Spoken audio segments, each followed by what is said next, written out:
I'll call the meeting to order. Would you please do the roll call? Chris, Here. Heather, Here.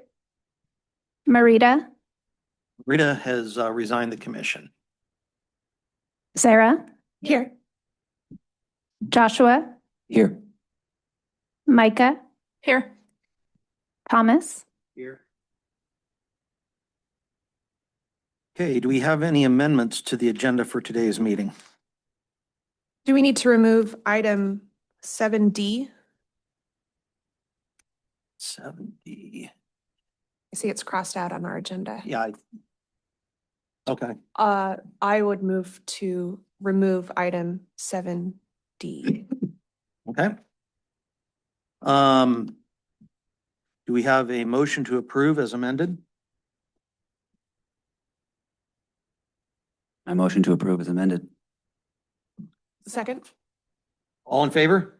Aye. Aye. Okay. Moving on, do we have any amendments to the minutes from the previous meeting? I do.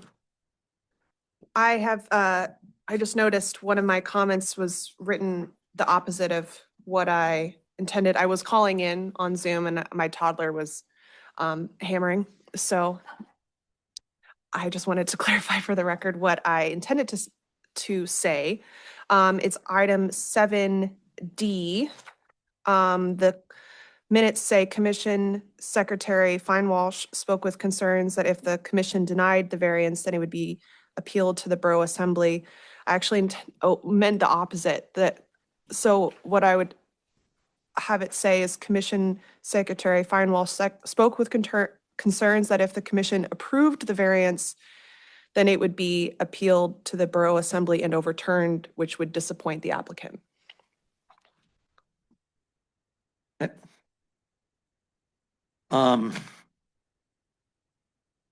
Any additional amendments? No. All right, you have a motion to approve as amended. So move. Second. All in favor? Aye. Aye. Aye. Okay. Do we have any public comments unrelated to the agenda items of this meeting? Hearing none, we have nothing on the consent calendar. Moving on to public hearing items. We have a consideration of an application from Scott and Stacy Frederickson for a variance from the yard setback requirements to allow for construction of a deck within 5 feet of the side and 5 feet of the rear property line at 701 Rambler Street. Public testimony.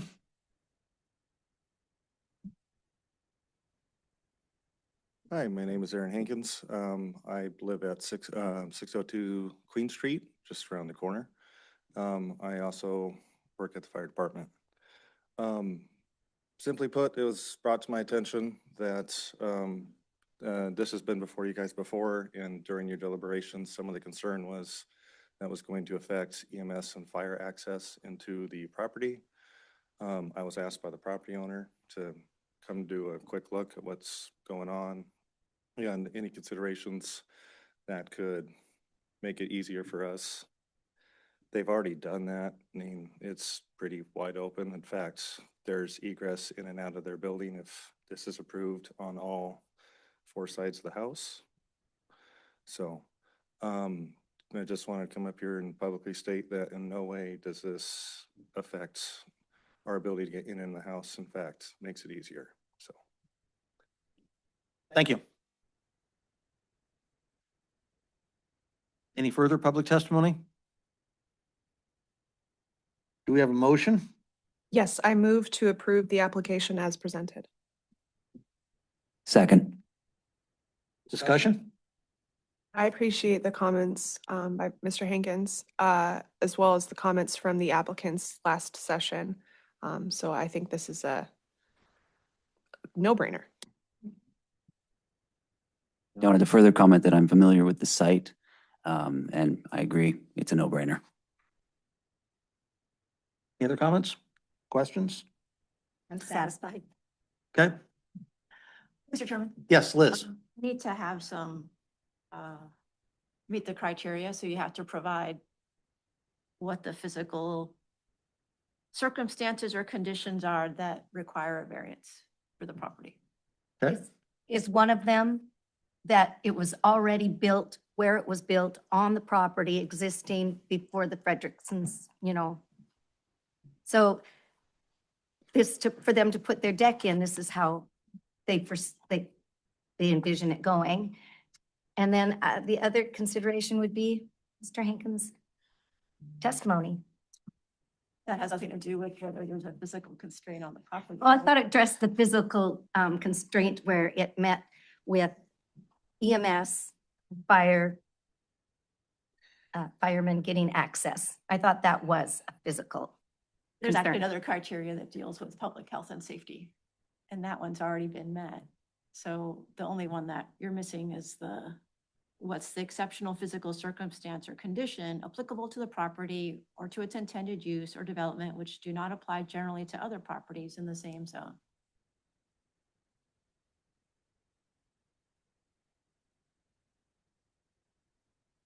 Yes. I'm noticing that behind the actual property is wilderness, and on either side, these lots are fairly wide from what I've seen. So I don't see any reason that, especially from the testimony of the young man there, that it really affects the neighbors in any negative way.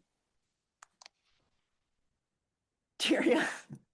I'm So- just looking for a physical circumstance or condition to meet the criteria. If you look on page 9 of your packet, there's a section there, it's called standards analysis. The commission has to find that the application meets all 3 of these standards. And so I'm just looking at the first one, that there are exceptional physical circumstances or conditions applicable to the property or to its intended use or development, which do not apply generally to the other properties in the same zone. So something exceptional about this property that warrants a I- variance, right? I would think then it is just the placement of the home on the lot. I might add that the wide open spaces around, the satisfying distance between them and the neighbors is something that's a little bit more exceptional in the case of that property than many others around town.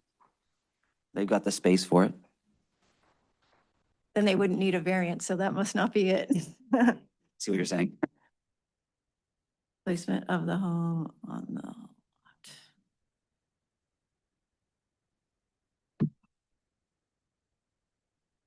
Just looking at the sketch of the home on page 15.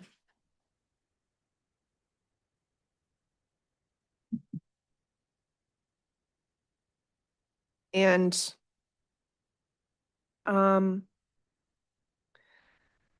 if I had to guess, because an intended use of the deck is gardening, they've chosen this part, the location they've chosen to build the proposed deck probably partially has to do with sunlight access. So the way the light hits the existing, like, one of our commissioners is commenting on the way that the home is situated on the lot. That combined with the way that the light hits it puts this as the right place to put a deck. And I suspect that's why they've asked to put that there, which would be unique to their particular lot. Please Please state. Step to the microphone, state your name. Stacy Frederickson. My husband and I own 701 Rambler. The reason why that we are wanting to do this deck expansion is we are planning for the future for retirement. We're both approaching retirement age. We want to do a one and done on this deck. Our house is elevated off the ground, so for access in the future, this would help us enjoy our yard as we age out, hopefully in this community. My husband already is walking around with a cane. I don't know if those would be special circumstances. Otherwise, in the future, he will not be able to get out in our yard and enjoy it. So this is actual future planning for 5-10 years down the road that we're wanting to make our community prettier and better. Thank you. Thank you.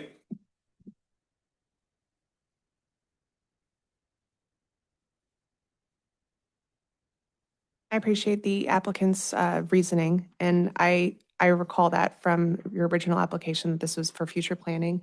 And I think that makes a lot of sense for, back to page 9 and the standards analysis under our municipal code 19.80.050. I guess I'm assuming that the reason you wanted to put the deck where you want to put it has to do with the access in and out of the house. Is that right? So that would be the physical circumstances of the way the house is built. So I'm hoping that's sufficient reasoning to approve this application. Would be the physical access to the outdoors and gardening, the garden and gardening on the deck. I hope that is sufficient. Liz, do you think what's been commented meets the criteria? It's your call. Our call? Yeah, yeah. Okay. I just thought You just need to have something. Something. Okay. All right. Well, I have one more thing to add. Doesn't look like they're gonna build a roof over this in the future. If they were to consider a roof, it could extend beyond the deck. That's not what's in front of us today, so I plan on approving this as it is. Yeah, usually our deliberations on this, we try to keep to a 5-foot setback because of fire code. Because if it goes closer than 5 feet to the property line to meet fire code, there has to be protection from, there's a whole different section of code opens up there. So that's one of the reasons we try to stay at no part of the structure shall be closer than 5 feet. So. All right, unless there's further discussion. Roll call, please. Chris, Yes. Micah, Joshua, Yes. Thomas, Yes. Sarah, Yes. Heather, Yes. All right, moving on. We have consideration of an application from Sandy Beach Holdings LLC for a preliminary plat at 410 Sandy Beach Road. Do we have any public testimony? This one isn't a public hearing one. It's Oh. just a reconsideration of the action you took at the last meeting. Okay. because Did we fail to move? We didn't make a motion on that one. That's what I wondered. We jumped The right into discussion, I procedural think. Yeah. Oddity was. So I Okay. would move to approve the application from Sandy Beach Holdings LLC for a preliminary plat at 410 Sandy Beach Road. Second. Any discussion? Feel like we went down the road and we were Yeah. satisfied. I still feel satisfied. Okay. Roll call? Micah, Heather, Yes. Joshua, Yes. Chris, Yes. Sarah, Yes. Thomas, Yes. Now I have consideration of an application from Sandy Beach Holdings LLC for a final plat approval at 410 Sandy Beach Road. Any public testimony? Hearing none, do we have a motion? Yes, I move to approve the application from Sandy Beach Holdings LLC for final plat approval at 410 Sandy Beach Road. Second. Discussion? Yes. Could you move resolution 2026-0401, which has the Yeah. findings and conditions? Thank you. Yes.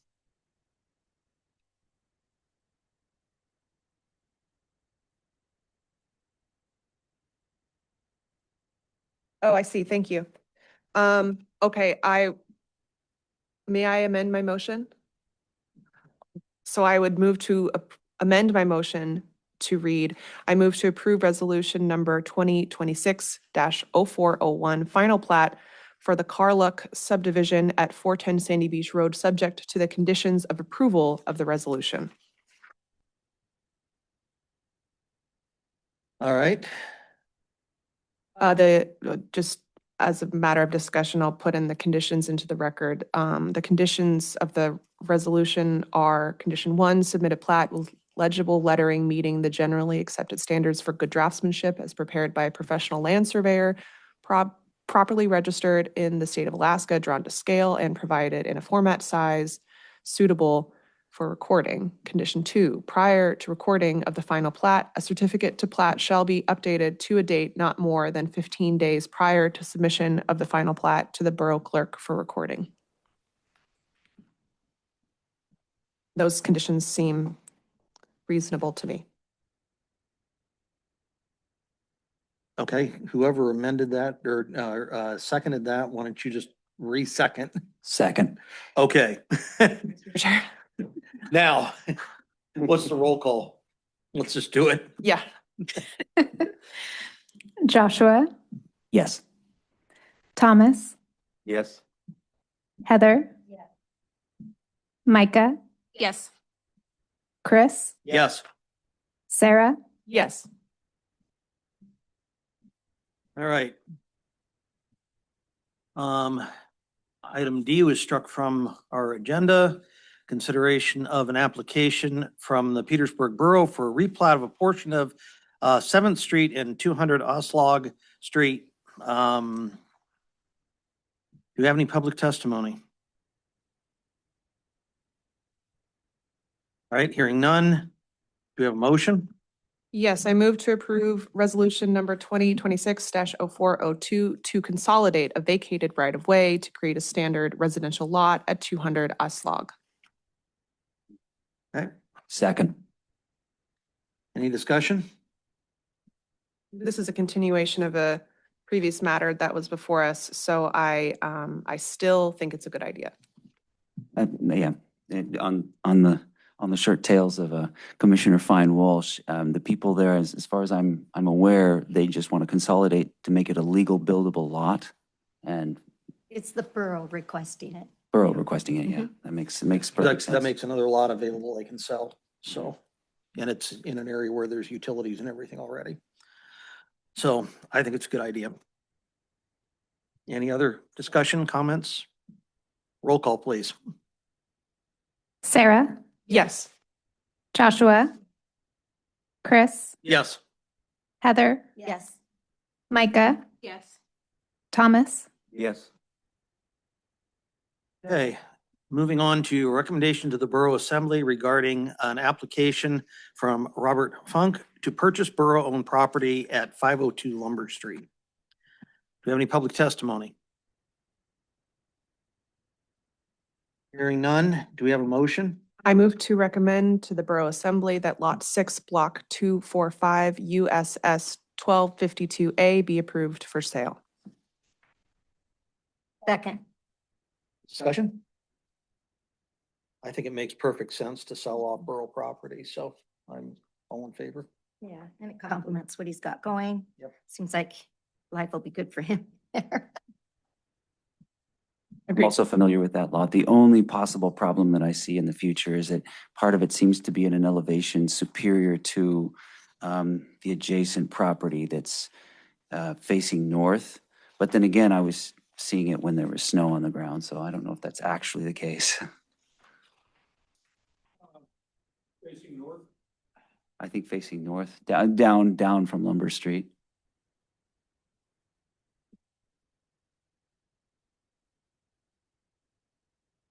I'm not sure where you mean. My house faces south. Oh, then it would be south, down Lumber Street. Seems like it's above like the Lumber Street kind of goes up, and then as you go down Lumber Street, I like to call it the street of time incidentally, because you go forward in time and you go up the street, you go back in time and you come back down to the Nordic Drive. Really close to level right there. What, you may be thinking of the ravine next to my house? There's a creek that runs through it. Possibly, and there's also a big snow berm there. Yeah, That I saw it. that would have to end. Is that going to be an issue? Not in for a me. Snow dump, because that's I don't know, Liz? bullseye right between those two properties. It already takes out the hedges in front of my house as Mhm. it stands now. How do you feel about it? About the snow dump, Yeah. it destroys my hedge every single year. Mm. And if you could say your name in the microphone, just for the Bob record. Funk,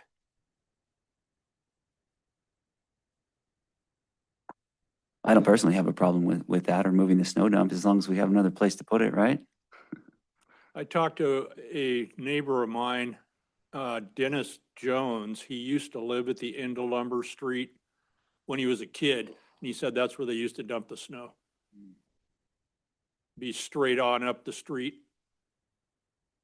So you're suggesting that we dump the snow at the end of the street, all the way up all the way up and back? That's my idea. Oh, I believe the borough would find another location to dump snow rather than push it onto private property. So, I agree. yeah. All right. Any further comments, questions, discussion? Please do the roll call. Micah, Yes. Chris, Yes. Thomas, Yes. Joshua, yes. Sarah, Yes. Heather. All right. Moving on to non-agenda items. Commissioner comments. We have wireless communications facilities overlay on the discussion. All right, that's my time to shine. This is the reason I brought my laptop, because I've got some photographs to show you guys, and I'm online. Just want to make sure that we get this. If you're ready for a little slideshow. Give me a sec, I gotta get on. Are we still using the same Zoom link Yeah. the as same. last? Right, okay, let me try. Bench tested this last week, so forgive me if it's not just perfect in the real world. Right, there we go.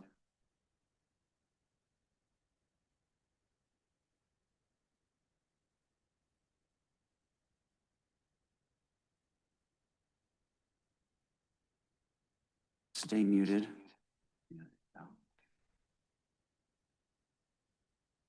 Just joined as a panelist. See if we get me on there. Recording in progress. Here we go. Let me mute from my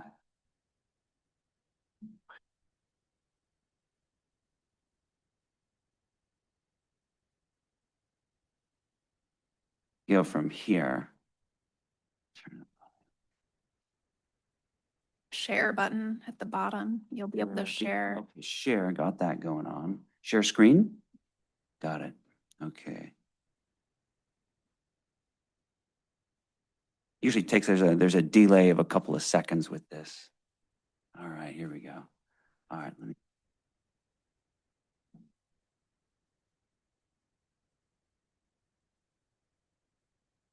Seeing my screen. Okay, the first thing, okay, this was the proposed. Let's see if I can zoom in on that. This is right behind the fire hall where the proposed subdivision from Tidal Network. We went out there to look at that. There it is, looking at it from the other angle, from the street, from the road. And got some ideas. I think that the communications tower overlay could be really propitious for our designs. So I took a look at the property plat viewer. I'm aware that Tidal Network needs a 2.5-mile radius between the towers. So Tom and I, we went and kind of did a little field trip. We looked at possible places, and we found, and there's state, municipal, and federal land that all could be useful to us. Of course, the preference is stuff that we already own. And you can see right there, maybe my moving cursor right there, that's the corner of a property that's actually owned by the borough, so we wouldn't have to lease it from the state or federal government. And if you look on the left-hand side there, that's 10,304.4 feet. That's less than 2.5 miles. So it seems like it would fit the requirements of Tidal Network for their towers, and it's also, and this is, by the way, this is behind the water treatment plant up near the archery range, if you're familiar with the the sanitation department, that whole area. It's kind of past the dump, the Baylor facility. That's what we're talking about. And this one over here, this is what it looks like in real life, that area that I'm talking about. It'd be behind this building, kind of maybe to the left of it a little bit. And you can see how it's kind of sandwiched in the valley, in front of that mountain there. At it from the other angle. And you're looking back down the road, that's what it looks like there. This is the sort of the area. And right in here, kind of to the left of the screen is borough property, actually. So you've got, and town is behind this photograph. So that mountain is gonna block, Frederick Sound is not gonna block the wireless tower. So it seemed to us that that might be a really ideal location to set a tower, because it's far away from residences, it's far away from town, but it's close enough that it could benefit us. And we're looking at that. And I also wanted to show this one. This is going back to the parcel viewer and the possibility of another tower. This could be in lieu of the Mill Street Tower, possibly. We're just sort of looking ahead. It's 8,000 feet. 8,300 feet from that first tower. Now, for the towers to communicate with each other, apparently they need to be within 2.5 miles. Well, that's well within 2 miles. So those two towers could communicate, and there's no major physical boundary along this blue line. This blue line represents the distance as the crow flies between those two towers. And I recommend that we consider looking at these two locations as part of the overlay. Now this, I believe this is Forest Service land here on this one. It's not city, it's not borough-owned land. It's behind the airport. Scott Newman said that there's a big problem with putting towers too close to the airport, even though they could be behind the airport. I've heard notions that the quarry isn't far enough, possibly for that reason. I'm not sure. They would have, the FAA would have their setbacks based on elevation and height of the tower and things that Right. based on alternate sites, I've put forward numerous, just like what you're doing. And I actually contacted DNR and the FAA to see if even putting forth those ideas was even feasible. So it depends on the topography of the terrain, the height of the tower, and proximity and the proximity of the airport of what direction for the flight patterns and things. What's your conclusion as to the alternate location of behind the quarry, like right here for say the first tower, instead of behind the water treatment plant? Well, the alternate sites that I put forth were all on borough property to give site locations, because it's been indicated that we would have to provide somewhere for communication towers to go. So I think I put forth 4 or 5 ideas. And I thought I was under the impression that maybe the assembly had voted down offering Tidal Network alternative site recommendations. But that doesn't mean that the areas that like you're recommending or that I recommended couldn't be put forth as we're going to get more companies coming forward like we already do, GCI, that want to put more towers in. And apparently legally we have to give some areas for towers. Right. So I think that with the communication tower overlay, your and Tom's research and some of the ideas I put forth could be maybe mapped out to be like, here's some designated areas. And I just, kind of the conclusion I have is that some of the alternatives were not maybe what certain companies wanted, but it still meets their criteria. They had, the towers could talk to each other. They were the 2-mile range, and they had real good coverage of town. I don't know why they didn't like those sites, maybe because they weren't as easy with government regulatory agencies such as the FAA, or they've already maybe internally made plans for a specific site that they already wanted and planned to get. I don't know. Perhaps it's just more expensive to develop some of those sites than the ones that are right on Haugen Drive. Well, I put forth, And I know, every one of my suggestions was on a road. I don't think we have to power. make it the cheapest idea for them, just fit Yeah. within their parameters of their needs, but Right. not necessarily saying you get to have it on a road already developed or this or that. They may have to put in some infrastructure. Right. So I don't really know where my suggestions were kind of in in thought of it, since it was made, sorry, having trouble finding my words. It was suggested that we have to give Tidal Network somewhere. We can't just say, no, you can't put towers up in our town. So I gave some alternative sites to the fire hall because, I mean, I don't think that is that really helping connectivity to be 500 yards away from an existing tower? I mean, at that point, co-locate in my mind for, if you're trying to really be cost effective and serve your mission. To me, that doesn't do either by putting up another tower at the fire hall. And so I suggested some other sites on the Baylor Hill and near the water tower and things.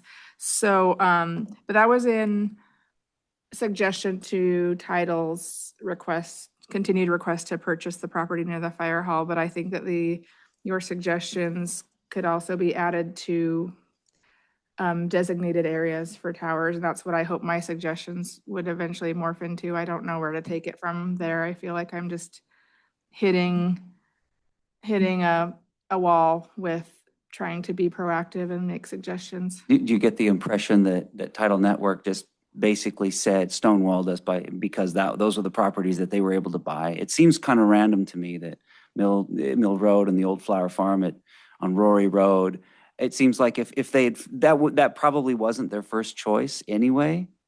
I don't know, does anyone agree with me on that? That might be a Liz question. I mean, for one thing, Rory Road is kind of in a hole, isn't it? I have another suggestion out the road as well that I think would be much better for them. I think they're working on an alternate site out in that area. Yeah. Liz, how would we proceed with this? Would it be best for us to put together locations we think could go on an overlay map? And then put that on the agenda of saying, let's try to vote on sites we think could go on an overlay, or how would be the best way to approach that? Yeah, usually an overlay, you just have a map and then these are Yeah. what's going to be in the overlay, and then you'll need to create the overlay in code and what uses are allowed in that overlay. And overlay seemed to have, gone real smooth and went through real fast. But I'm glad that's your impression. I think Liz spent a lot of time working on I that. didn't a lot of work into it. I'm sorry. No, I didn't mean to imply that. It just seemed like it was dreamed up and it didn't take long before I first heard about it and it came to be. I think it took about a year. Okay. Yeah. So. I would like to not be put off by the lengthy process and actually do something about this problem. We need to, people are literally selling parcels that are in the middle of, it's not illegal or against code, but it's in the middle of people's residences and people have no say. Let's designate areas for this and keep people safe and property values from being affected. I feel like we just keep getting deterred by, it takes a long time but that's our job, is to make these changes to make our community better.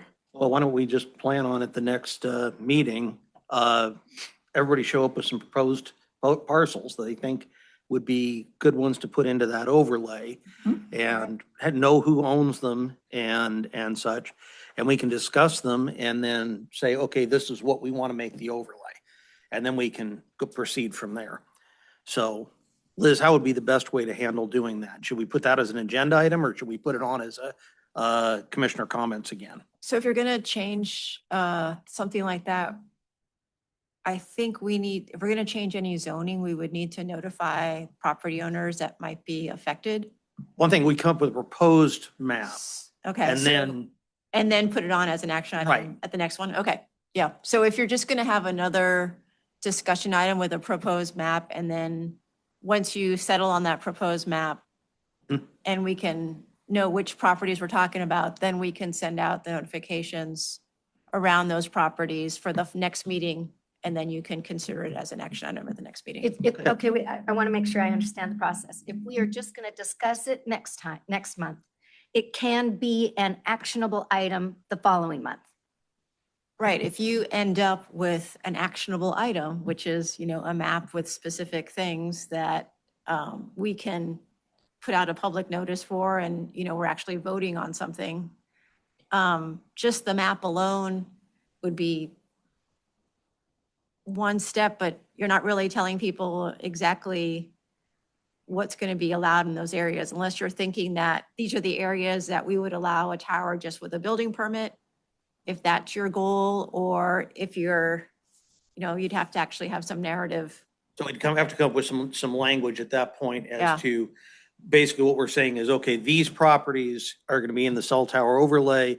Those properties have a by right use to put in a cell tower. And then, then that is proposed, people can talk about it and we can proceed from there. Yeah, I was just making sure that I understood the process to be that if we do that and we're thorough with all, what we want the allowable usages to be and lay that all out, that it would actually be an actionable item on the next month instead of, just put on our agenda as a, and then it wouldn't be an actionable item until the month following. If Right, you see what right. I'm saying? Sure, I get I'm it, hoping yeah. that we can get far enough down the road next month so that the month following it is So- an actionable item without there being a month in between. So That's let's, kind of where we got hung up before. let's talk about putting it on this way, that everybody comes with ideas of properties they think should be put into the map. Then we can draw up a map and we can say, okay, this is what we're proposing. And we also need to come up with what we're saying will be the language. So those properties will either have a by right use or some other process where it's simplified rather than what we put in the other code to be able to put in a cell tower, something of that nature. Once we know what we're going to put down, and then we can put it as an action item at the next meeting, and hopefully we can get things rolling from there. Okay. So, all right, so everybody got the idea that they're going to come up with some idea of properties? Yep. Okay? I have one more to show All right. right here. I'll be brief, I promise. This is the shooting range out there. Actually, I have two more. Okay, so you're all familiar with the shooting range, what it looks like. It's on borough property, we own it, and it has power. I don't know what the requirements are for the cell phone tower, what they need. Do they need a transformer? Does it have to be low voltage? Or can they just use anything that's in contact with telephone poles? That's another thing, but anyway, this is what it looks like on the overlay. It's around 2.5 miles from Rory Road, from Papkeys. So that's kind of what we're looking at here. And this is on federal property. It's on Forest Service land. The good news is there's a fairly straightforward process to leasing land from the Forest Service. And it doesn't appear to be terribly expensive, looking at about $3,000 to $5,000 per year per acre. So I can see a number of reasons why leasing land from them might be profitable for the municipality. And then perfect excuse. Now the second one right here, this is a little bit past, just a little bit past, like a mile past the shooting range. And I noticed that the power lines, they kind of cut inland away from the road. So this would be a location where you could get a tower that's actually not even visible from the road or less visible from the road. Just kind of put a pin in that. It is a little bit further away from Papkeys, however, so I don't know how viable it would be as an option. Anyway, that's looking at it from the other direction. This is kind of where it cuts away from the road. And yeah, that's pretty much it. I just get out of the slideshow and maybe show briefly right here. This is kind of what the schedule fee looks like for, we are less than 25,000 inhabitants. So it looks like for microwave and wireless internet service provider, if that's what we qualify as, that would be $3,000 a year. Otherwise, it'd be about $5,000 for cellular, cell phone, PCS, co-location, whatever they choose to do. Either way, it seems to be tremendously affordable. I mean, you're looking at the range of property tax costs, per acre. This is per acre from the Forest Service. So, hey, don't think that just because we don't own it, we can't use it. Anyway, that's all I have to say. Thank you for your patience. Thank you. I do have a question. So you brought up the use of federal or state land. For what we're doing, are we going to just limit our our locations to borough land? Don't think we should. No, my we- husband and I have leased Forest Service property before. I don't think we need to because of the holding area that the assembly is starting to put into place for outside service area one, and the non-area wide kind of institution of zoning that is in process. They're putting into a holding area, you know, and so I think we have leeway to put zoning regulations, which this would be outside of service area one. I just have a question. The ordinance language we put forward that said, I believe it was 1,000 feet from residential areas. If someone did want to go outside of service area or even in town, lease state or federal lands, once that ordinance language is in place, that 1,000 feet from residences would still apply. It's not just borough. We're not changing that part of the regulation. Right, What we're talking about here is a map that says, yeah. on these properties, you have a right to put in a cell tower under a more streamlined process. Right. But Commissioner Hasbrook is correct. I think in Yeah. order to prevent conflict between these two Like it- provisions, the what we propose on the zoning map should be consistent with our zoning. Well, it should be regulations. consistent. Yes. Yes, we should make sure we're outside of that 1,000 foot. That's what Absolutely. where I was going. Yeah. Yeah, sorry. Okay. What I'm saying is that we need to make sure it meets what the codes that we've already written says. Right. But, you know, those properties would be more streamlined. Yes. Right. So rather than having to, and whatever we decide to put into that language. So, So you're saying, what you are saying is the conditional use element would be gone and it would be they use could that- apply that- for a building permit. Yeah, it would Right. encourage them to build in those areas because exactly. they wouldn't have to So jump through that's so many probably the only hoops. So that's, very that I can come up with right now. so. I just have a question that's not, Liz, do you know where we're at with that code language that we created and it's gone to the attorney? Like, where are we at in the process of that getting to vote at the assembly or? It's going back and forth between me and the attorney. And it's getting close. I'm going to guess like maybe one more back and forth. And then it's going to go to the assembly. And then that would take 3 readings? Mhm. Yep. Probably.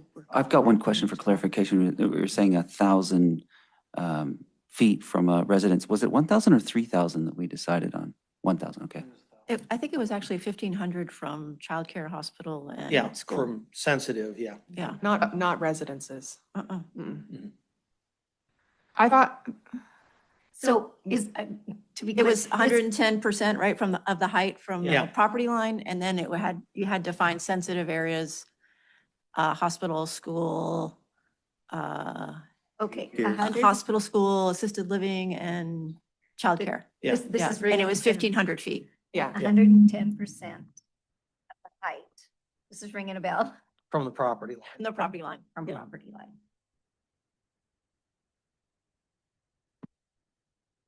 But there's no reason we can't say that in our deliberations of making by right uses, it's the properties we designate are X number of feet from residential. We just have to look at the map and say, okay, that's why these properties are selected, is they're in a better location. So, That's a great point. Just think too that outside of service area, we don't have residential, so. right. Right, so I think the zoning overlay will help outside the service area one, us avoid recommending towers next to houses. We can suggest that they go a little further from neighborhoods. I have a quick comment on data centers. But based on our conversation last time, it is on the agenda for the Borough Assembly this evening, a data center opportunity. So this is it is absolutely happening in Petersburg. But into your comments, Commissioner Adams, there's definitely more than one type of data center. What's being considered and is on the agenda this evening before the assembly is what's called an edge data center, which is a small scale facility roughly the size of a small retail shop or a modular shipping container. And this is being recommended, being co-signed by our municipal power and light. They like this idea. It's being suggested to put in the Ocean Beauty cannery facility, the unused facility that has a lot of electrical equipment. So it's, I think it's, I just want to kind of put it out there as a reference to our prior conversation as the board, because there's definitely more, there's this is an AI data center, but there's definitely AI data centers that are, you know, the size, they're huge, the size of a shopping mall, but this one is small, you know, that fits inside an existing electrical facility and an unused fishing processing plant. But it's definitely out there, and I think considering some zoning regulations probably similar to the one that we drafted for wireless communication facilities would be worth our time. You know, talking about maybe not allowing the large-scale data centers and only allowing the small ones, for And- example. Only so many, how about? Yes, and only so many, because it does use power. I think that's an interesting part of Power and Light's recommendation is that SEPA last year had some spillage. There was a certain amount of power they weren't able to sell. And so this would help lower rates for customers because they would be able to sell all the power they make. But, you know, once you have too many data centers, then there's not enough power for anybody, and it can easily go over the edge. So I do think that we should continue our conversations about perhaps drafting a data center ordinance for our municipality. Should we work on that at the next session? I hope so. You just answered my next question is how much power are we talking about? How much power do we have to give? And that answers it. Well, they're going to talk about that this evening, but Yeah. also even you can, in power regulation, you can kind of like tier your customers, like, oh, in times where there's not enough power for everybody, certain customers, they don't pay as much for their power, so they get cut off or limited first. So there's different ways you can combat when there's shortages and abundances. That's a great idea. I would And much, that's federally regulated. So that's something that Power and Light would know about it, that when it could be suggested. so, because it sounds like they're putting in another, at Tyee Lake, they're putting in a third turbine, which is supposed to prevent us from going onto diesel power in 2027. Oh, good. Which is wonderful. But then if we put in a bunch of data centers, even with the third, you know, you could see potential, you know, going back onto diesel. And it would be sure nice to say, you know, if we're going to go onto diesel, it's the AI data centers that pay the extra fee for power and not residences. Which brings me up to another subject I wanted to bring up in this very meeting as a non-agenda item. Hold on. So I was hoping to put on the next agenda that we start looking at if there's data center ordinances from neighboring communities that we can institute. Oh, you have some. Super. So maybe we can start looking at those. Okay, Liz is already prepared. Well, on our agenda, we'll put a discussion about data center ordinance language. Yes, that would be my hope. Okay. And also, there's a capacity here that we probably should define at some point. What our capacity is now, what it might be with the third turbine kicked in. And I don't know really what the route is for finding that, but maybe a conversation with our power folks. I think that's part of the discussion. When I read the agenda tonight, the power superintendent Hagerman was going to speak a little bit about capacity and pros, you know, the benefits to selling more power. So then we might be able to take that information and maybe provide some sort of direction as to how much in the way of data centers we can allow.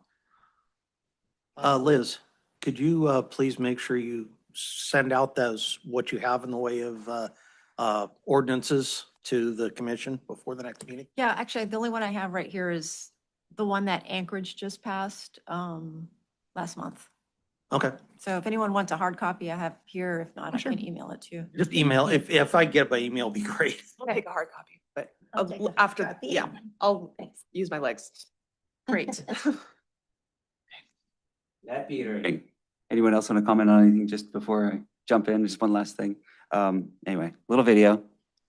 That's my son. He's 9 years old. This is a property that my family owns. Sorry, it's a little bit jumpy because it's lagging a little bit.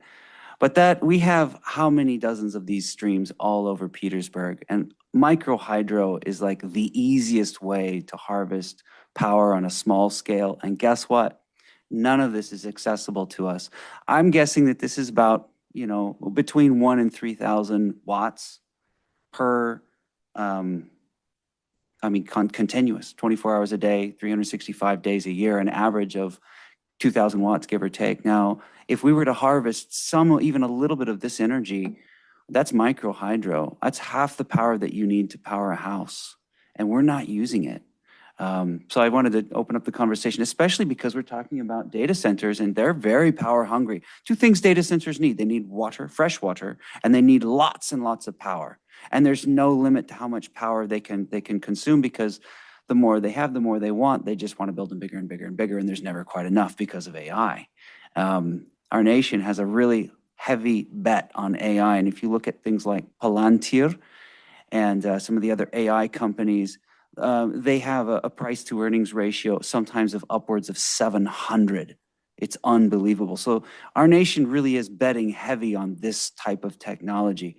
And yeah, water and power, two things that we seem to have in relative abundance. Have you checked out? Clarify on that, because a lot of the data centers do not use fresh water.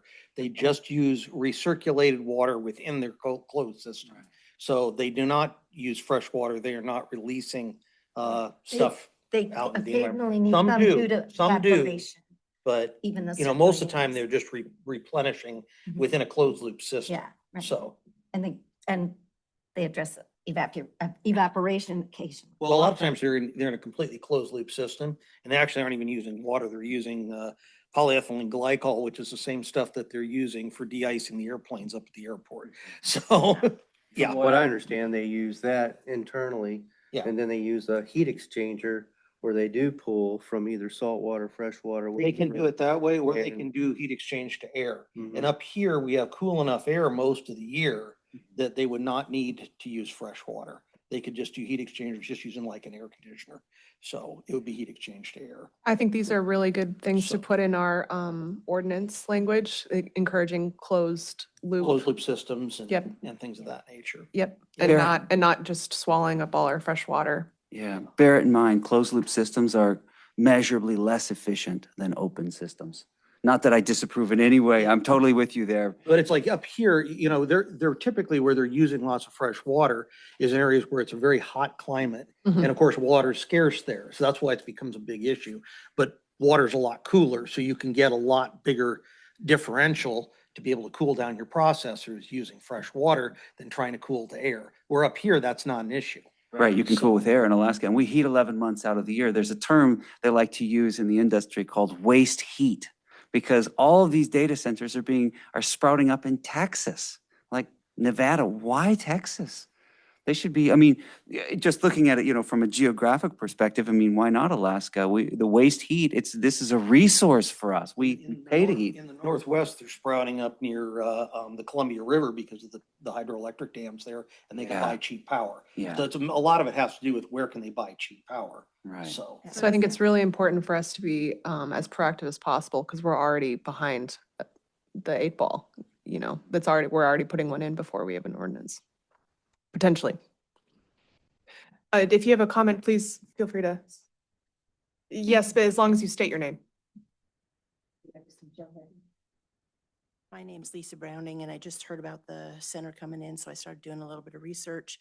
And I know you guys aren't like planning the ordinance language yet, but one thing to consider is that Amazon just settled with Eastern Oregon $20 million lawsuit against contaminated off wastewater. So it might be something where regular testing or something might be something that needs to go in the language if we're really going to do this thing. Thank you very much.